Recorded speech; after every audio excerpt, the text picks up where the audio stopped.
فضل سے میں جو بھی کام کرتا ہوں، خدا کے فضل سے میں جو بھی کام کرتا ہوں، رسول پاک کا شامل میں اس میں نام کرتا ہوں۔ شوق سے دیتا ہے جو میرا سلام کا جواب، میرا اصول ہے میں اسی کو سلام کرتا ہوں۔ السلام علیکم ورحمۃ اللہ وبرکاتہ۔ وعلیکم السلام ورحمۃ اللہ وبرکاتہ۔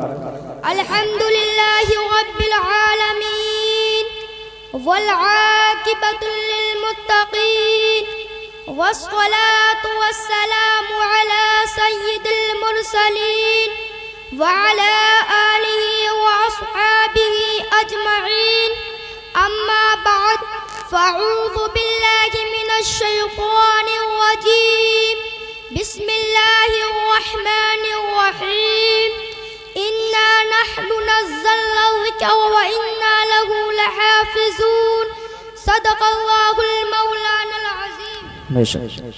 آئیے ہم سب مل کر شاہ بحروبر، مالک خوشگوتر، اللہ کے پیغمبر، ہم سب کے رہبر، محبوب داور، شفیع روز محشر، صاحب انا اعطیناک الکوثر، شفیع المذنبین، انیس الغریبین، رحمت للعالمین، میراد المستاقین، شمس العارفین، سراج السالکین، مصباح المقربین، حق کے مطلوب، دانائے غیوب، احمد مجتبی محمد مصطفیٰ صلی اللہ تعالی علیہ وسلم کی بارگاہ بکسبانہ میں درود و سلام کا نذرانہ عقیدت پیش کیجئے۔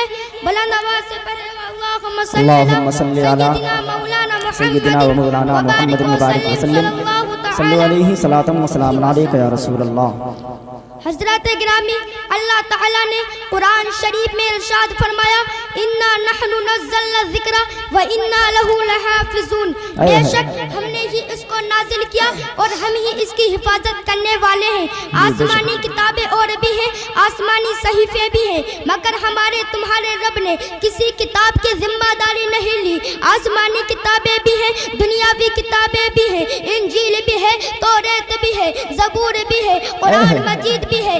اللہ تعالیٰ نے صرف قرآن مجید کی ذمہ داری لی اور بلندی کو سمجھنے کے لیے ایک مثال بیان کرنی ہے۔ اگر ہم ساری کتابوں کو سمندر کے اندر ڈال دیں، توریت کو سمندر کے اندر ڈال دیں، زندہ باد زندہ باد زندہ باد، رامائن کو سمندر کے اندر ڈال دیا جائے، رام چرتمان کو سمندر کے اندر ڈال دیا جائے، بھاگوت پران کو سمندر کے اندر ڈال دیا جائے، اپنشد کو سمندر کے اندر ڈال دیا جائے، قرآن کریم و فرقان حمید کو سمندر کے اندر ڈال دیں، پھر بہت اچھے بہت اچھے، کتابوں کے نام لے کر پکارا جائے، زندہ باد زندہ باد زندہ باد، اے توریت تو آجا، اے زبور تو آجا، اے رامائن تو آجا، اے رام چرتمان تو آجا، اے بھاگوت پران تو آجا، اے اپنشد تو آجا۔ لائق صد احترام سامعین، مگر ساری کی ساری کتابیں خاموش پڑی ہوگی جب قرآن شریف کو پکارا جائے گا، تو اس ہندوستان کی سرزمین پر ہزاروں حفاظ کرام سینہ ٹھوک کر کھڑے ہو جائیں گے اور کہیں گے جب تک مسلمان زندہ ہے، مسلمان کے سینے میں اسلام اور قرآن زندہ ہے۔ اے زندہ باد، نعرہ تکبیر، نعرہ رسالت، نعرہ غوثیت، مسلک اعلیٰ حضرت، علماء اہل سنت، نعرہ تکبیر، نعرہ رسالت، زندہ باد۔ بہت اچھے بہت اچھے۔ نہ گھبراؤ مسلمانوں، ابھی خدا کی شان باقی ہے، ابھی اسلام زندہ ہے، ابھی قرآن باقی ہے۔ زندہ باد۔ کافر کیا سمجھتے ہیں جو اپنے دل میں ہنستے ہیں، ابھی تو کربلا کا آخری میدان باقی ہے۔ میرے تمہارے پیغمبر محمد رسول اللہ سارے نبیوں میں لاجواب، میرے نبی پر نازل ہونے والی کتاب قرآن مجید ساری کتابوں میں لاجواب، میرے نبی کی امت ساری امتوں میں لاجواب، میرے نبی کا لایا ہوا مذہب سارے مذہبوں میں لاجواب، میرے نبی کی امت ساری امتوں میں لاجواب، میرے نبی کی گفتار لاجواب، میرے نبی کی رفتار لاجواب۔ حضرات گرامی، اور قرآن کی بلندی کو دیکھو، اگر یہ قرآن جزدان میں لپٹ کر لحل میں سج جائے تو 30 پارہ ہے، دیکھنا اس کے بارے میں ہے جو آمینہ کی گود میں آنچل رحمت اوڑھ لے، وہ آمینہ کا ماہ پارہ ہے۔ ایک چپ ہو جائے، ایک بول دے، جو چپ ہو جائے وہ کلام پاک ہے، اور جو بول دے وہی رسول پاک ہے۔ زندہ باد زندہ باد۔ دو چہرے ہیں، ایک تو تلاوت کے لیے اور ایک زیارت کے لیے۔ جس کی تلاوت کی جائے اسے کلام اللہ کہتے ہیں، اور جس کا جلوہ دیکھا جائے اسی کو محمد کہتے ہیں زندہ باد۔ قرآن کی ایسی حفاظت کی، اگر جس نے قرآن کے تحفظ کے لیے اپنی جان لٹا دی، میرے رب نے اس کی بھی حفاظت فرما دی۔ آئیے ایسا ہی ایک واقعہ آپ کے روبرو پیش کر دوں۔ ایک غریب مسلمان تھا جس کا نام عبد الرحیم تھا، مگر وہ صوم و صلات کا پابند تھا۔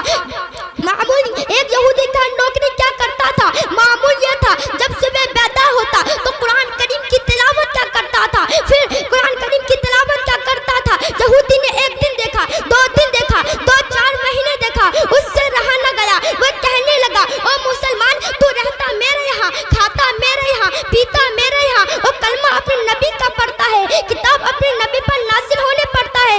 اگر تجھے میرے یہاں رہنا ہے تو کتاب میرے نبی کے پڑھے گا، کلمہ میرے نبی کے پڑھے گا۔ مسلمان کہتا ہے ہرگز نہیں، میرے نبی تیرے نبی سے افضل ہے، میرے نبی کا لایا ہوا قرآن تیرے نبی کی کتاب سے افضل ہے۔ یہودی کہتا ہے ایسے افضلیت کا پتہ نہیں چلے گا، چل تو اپنی کتاب آگ میں ڈال، میں بھی اپنی کتاب آگ میں ڈالوں گا۔ مسلمان کہتا ہے ٹھیک ہے۔ اب یہودی نے دن مقرر کر دیا۔ یہودی کہتا ہے اگر جس کی کتاب جل جائے وہ کمتر ہے، اگر جس کی کتاب بچ جائے وہ زیادہ افضل ہے۔ مسلمان کہتا ہے ٹھیک ہے۔ اب مسلمان بیچارہ غریب انسان تھا، نوکری کیا کرتا تھا، اب مسلمان کے پاس کوئی کیمیکل نہیں تھے، کوئی دوائیاں نہیں تھی، وہ قرآن کریم میں لگا دیتا، مگر ادھر یہودی امیر شخص تھا، مالدار شخص تھا، اس نے اپنی کتابوں میں طرح طرح کی کیمیکل لگائے، طرح طرح کی دوائیاں لگائی۔ حضرات اعلان کر دیا گیا کہ فلاں دن مسلمان یہودی میں مقابلہ ہے، مسلمان کی کتاب اور یہودی کی کتاب میں مقابلہ ہے۔ اگر جس کی کتاب چل جائے وہ دعوے میں جھوٹا ہے، اگر جس کی کتاب بچ جائے وہ دعوے میں سچا ہے، مگر وہ مسلمان سبحان اللہ سبحان اللہ سبحان اللہ، زندہ باد زندہ باد۔ اور دعائیں مانگتا، اے مولا یہ مسلمان یہودی کا مقابلہ نہیں، ایک دشمن اسلام اور مسلمان کا مقابلہ ہے۔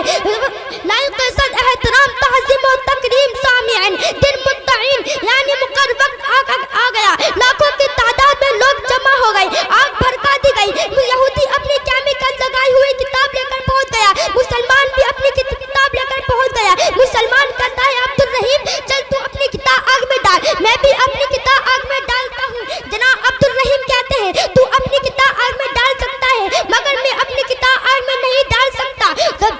یہودی کہتا ہے کیوں؟ تو مسلمان جواب دیتا ہے آگ میں ڈالنا بے ادبی ہے، تو اپنی کتاب آگ میں لے کر کود جا، میں بھی اپنی کتاب آگ میں لے کر کودتا ہوں۔ اگر تو دعوے میں جھوٹا ہوگا وہ جل کر راکھ ہو جائے گا، اور تو دعوے میں سچا ہوگا وہ بچ جائے گا۔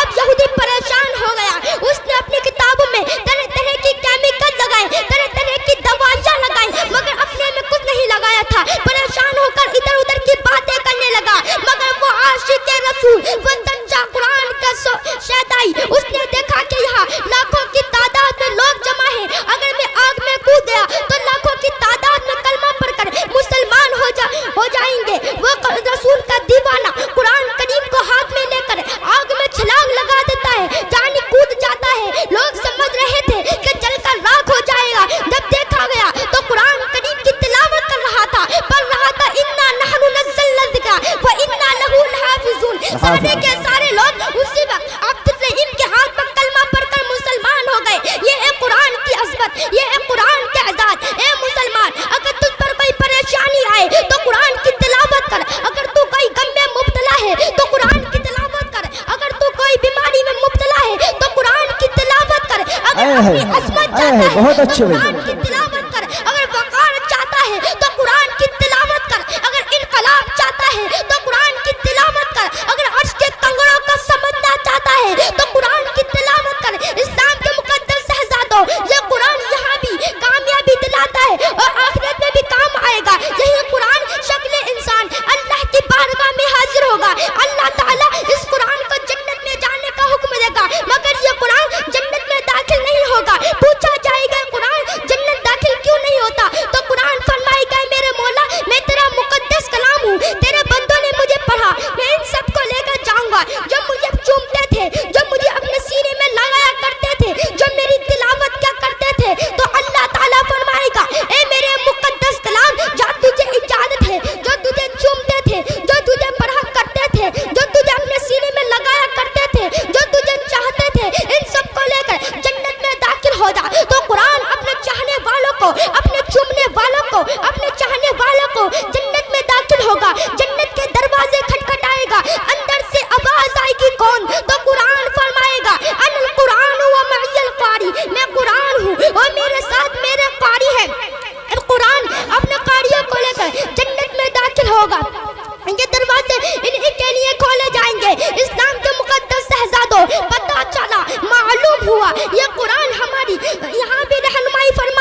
فرمائے آمین ثم آمین وآخر دعوانا الحمدللہ رب العالمین خوب کے سبل چمن پھول چنے شاد رہے باغ با جاتا ہوں گلشن تیرا آباد رہے چمن باقی رہا تو پھول پھر کھلیں گے رہی زندگی سلامت تو پھر ملیں گے السلام علیکم ورحمۃ اللہ